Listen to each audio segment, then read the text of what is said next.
नमस्कार। आज सुबह की बड़ी खबरों में आपका स्वागत है। मैं हूं सागर और आप देख रहे हैं लाइफलाइन रिपोर्टिंग। खबरों की ओर बढ़ने से पहले एक नजर आज की टॉप हेडलाइंस पर।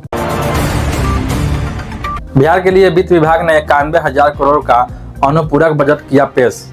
शिक्षा और रोजगार पर दिया गया जोर। वृद्धा पेंशन योजना के लिए आवंटित किए गए 1885 करोड़। पशुधन उत्पादों में बिहार ने बनाई बढ़त। राष्ट्रीय औसत की तुलना में बिहार की वृद्धि रही बेहतर। प्रति व्यक्ति उपलब्धता में भी हुई बढ़ोतरी। रेलवे स्टेशन पर अब लगेज जांच होगी सख्त। मार्च तक यह प्रक्रिया होगी शुरू। स्टेशनों पर लगाई जाएंगी इलेक्ट्रॉनिक लगेज मशीनें। ई अटेंडेंस गड़बड़ी पर अब शिक्षक होंगे बर्खास्त। प्रधानाध्यापक की नौकरी पर भी मंडरा सकता है खतरा। बिना अनुमति अनुपस्थिति रहने पर कटेगा वेतन। बिहार में 19 नए केंद्रीय विद्यालयों की स्थापना को मिली मंजूरी। कुल विद्यालयों की संख्या हुई 72।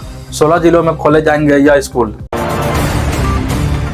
बिहार में 19 दिसंबर से होगा मौसम में बदलाव। 15 दिसंबर तक नहीं पड़ेगी कड़ाके की ठंड। अगले 4 से 5 दिनों तक मौसम रहेगा स्थिर। साउथ अफ्रीका ने भारत में मैच जीतकर रचा इतिहास। मालकरम के शतक ने दिलाई अफ्रीका को जीत। भारत का बड़ा स्कोर रहा बेअसर। चलिए अब बढ़ते हैं अब तक की बड़ी खबरों की ओर विस्तार से। एसबीआई में 996 पदों पर भर्तियां हुई शुरू। स्टेट बैंक ऑफ इंडिया ने मैनेजर, डिप्टी मैनेजर और अन्य पदों के लिए भर्तियां निकाली है। कुल 996 पदों में बीपी हेल्थ के लिए 506, एबीपी के हेल्थ के लिए 206 और कस्टमर रिलेशनशिप एग्जीक्यूटिव के लिए 284 पद शामिल है। आवेदन recruitment.sbi.bank.in पर किया जा सकता है। कॉन्ट्रैक्ट 5 साल का होगा जिसे 4 साल तक बढ़ाया जा सकता है। योग्य उम्मीदवारों के पास संबंधित क्षेत्र में 6 साल का अनुभव और आवश्यक शैक्षणिक योग्यता होना चाहिए। आवेदन फीस UREWS या फिर ओबीसी के लिए 750 तो वहीं SC/ST के लिए PWD के लिए निःशुल्क है। आयु सीमा 20 से 42 वर्ष है। मई 2025 के हिसाब से चयन शॉर्ट लिस्टिंग और इंटरव्यू से होगा। फीस जमा करने की अंतिम तिथि 23 दिसंबर 2025 तक है। बिहार के लिए वित्त विभाग ने 91,000 करोड़ का अनुपूरक बजट किया पेश। बिहार विधानसभा में वित्त विभाग ने बुधवार को 91,717.11 करोड़ का द्वितीय अनुपूरक बजट पेश किया। इसमें सामाजिक सुरक्षा, आधारभूत संरचना, शिक्षा और रोजगार पर जोर दिया गया। मुख्यमंत्री वृद्धजन पेंशन योजना के लिए 1885 करोड़, पथ निर्माण विभाग के लिए 861 करोड़ और स्टूडेंट क्रेडिट कार्ड योजना के लिए 800 करोड़ आवंटित किए गए हैं। बजट का उद्देश्य वरिष्ठ नागरिकों को पेंशन उपलब्ध कराना, सड़कों का निर्माण और मरम्मत तथा युवाओं को उच्च शिक्षा और रोजगार में समर्थन देना है। वार्षिक स्कीम मदद, स्थापना व्यय और केंद्रीय क्षेत्र स्कीम मदद का भी प्रावधान शामिल है। रेलवे स्टेशनों पर अब लगेज जांच होगी सख्त। भारतीय रेलवे यात्रियों की सुरक्षा और व्यवस्था सुधारने के लिए एयरपोर्ट जैसी लगेज चेकिंग प्रणाली लागू करने जा रहा है।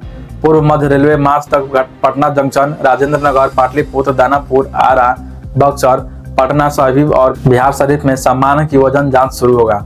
स्टेशनों पर इलेक्ट्रॉनिक लगेज मशीनें लगाई जाएंगी और तय सीमा से अधिक वजन या बड़े आकार का सामान होने पर अतिरिक्त शुल्क बुकिंग चार्ज का 6 गुना तक जुर्माना वसूला जा सकेगा। यात्रियों को प्लेटफॉर्म में प्रवेश व निकास के समय सामान की जांच करानी होगी।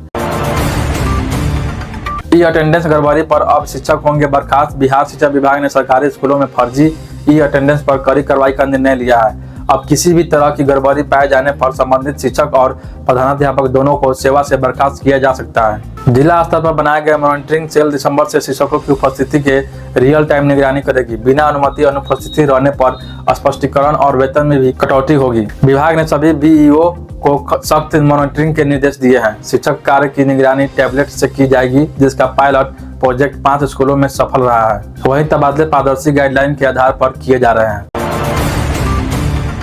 बिहार में जल्द बनेगा नया पावर प्लांट। बिहार में बिजली उत्पादन को बड़ा बढ़ावा देने के लिए बरौनी थर्मल पावर स्टेशन में 800 मेगावाट के अल्ट्रा सुपर क्रिटिकल यूनिट लगाने की तैयारी अंतिम चरण में है, जिससे अगले 4 वर्षों में उत्पादन शुरू होने की उम्मीद है। भूमि उपलब्ध होने पर 1000 मेगावाट की एक और बड़ी इकाई भी लग सकती है और यहाँ से मिलने वाली पूरी बिजली बिहार को ही दी जाएगी। पुराने 110 मेगावाट इकाइयों के बंद होने के बाद आधुनिक यूनिट लगाने का निर्णय लिया गया।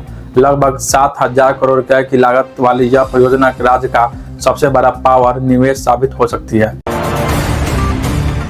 पशुधन उत्पादों में बिहार ने बनाई बढ़त। बिहार ने 2024-25 में पशुधन उत्पादन में ऐतिहासिक उपलब्धि हासिल की है।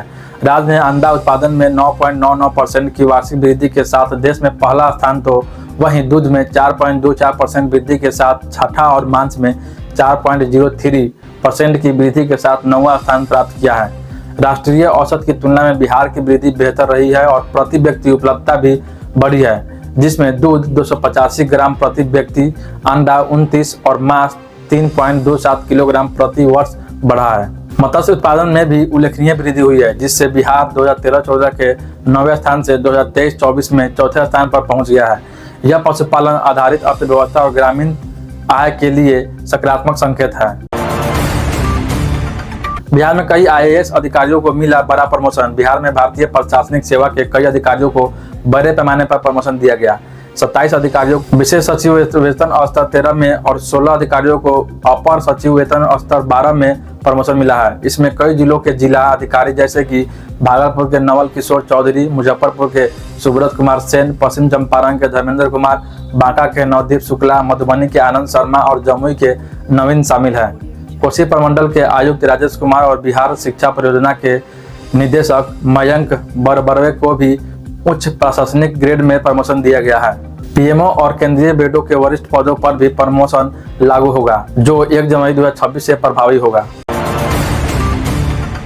बिहार में 19 नए केंद्रीय विद्यालयों की स्थापना को मिली मंजूरी। केंद्र सरकार ने बिहार में 19 नए केंद्रीय विद्यालयों की स्थापना को मंजूरी दे दी है, जिससे राज्य में कुल केवी की संख्या 72 हो जाएगी। 16 जिलों में यह स्कूल खोले जाएंगे, जिनमें पटना, नालंदा और मधुबनी में 2-2 तथा अन्य जिलों में 1-1 विद्यालय होगा। राज्य सरकार ने इनके लिए निःशुल्क जमीन और अस्थायी भवन उपलब्ध कराया है और यह कदम न केवल शिक्षा की गुणवत्ता सुधारने में मदद करेगा, बल्कि सुरक्षा बलों और स्थानीय आबादी की शिक्षा की चिंता को भी दर्शाता है। राजधानी पटना में केवी 5 से पढ़कर 7 होंगे और यह फैसला बिहार में तालीमी विकास और प्रशासनिक भरोसे का संदेश देता है। बिहार के स्कूलों का 2026 अवकाश कैलेंडर हुआ जारी। साल 2026 के लिए बिहार शिक्षा विभाग ने स्कूलों का अवकाश और कैलेंडर जारी किया है और रविवार सहित कुल 75 और रविवार को छोड़कर 65 दिनों की छुट्टियां होंगी। सबसे लंबी छुट्टी दिवाली व छठ पर 10 दिनों की होगी, दुर्गा पूजा पर 6 दिन, होली पर 2 दिन, जबकि मकर संक्रांति, बसंत पंचमी, रक्षाबंधन, रामनवमी इत्यादि प्रमुख त्योहारों पर 1-1 दिन का अवकाश रहेगा। ग्रीष्मकालीन अवकाश 20 दिन और शीतकालीन अवकाश 7 दिनों का होगा। कुछ जयंती वाले दिनों में शिक्षकों को उपस्थिति देने होंगी। विभाग ने निर्देश दिया है कि सभी स्कूल इसी कैलेंडर का पालन करेंगे और अवकाश के दौरान गृह कार्य देना अनिवार्य होगा। पुलिस इंफ्रास्ट्रक्चर के लिए विकास के लिए 27 करोड़ की परियोजनाएं हुई स्वीकृत। बिहार सरकार ने नवादा, समस्तीपुर और लखीसराय में पुलिस इंफ्रास्ट्रक्चर के विकास के लिए 27.57 करोड़ की परियोजनाओं को मंजूरी दी है। नवादा के नरहट थाना में 12 एकड़ और 6 समूह आवास, समस्तीपुर में अनुसूचित जाति व जनजाति एवं महिला थाना का संयुक्त भवन, फर्नीचर और आधारभूत संरचना तथा लखीसराय पुलिस लाइन में 300 बेड के बैरक का निर्माण शामिल है। उप मुख्यमंत्री, मंत्री और गृह मंत्री समाज चौधरी ने कहा कि इन परियोजनाओं से पुलिस आवासीय सुविधाओं में सुधार होगा और कानून व्यवस्था और न्यायिक प्रक्रिया और प्रभावी बनेगी।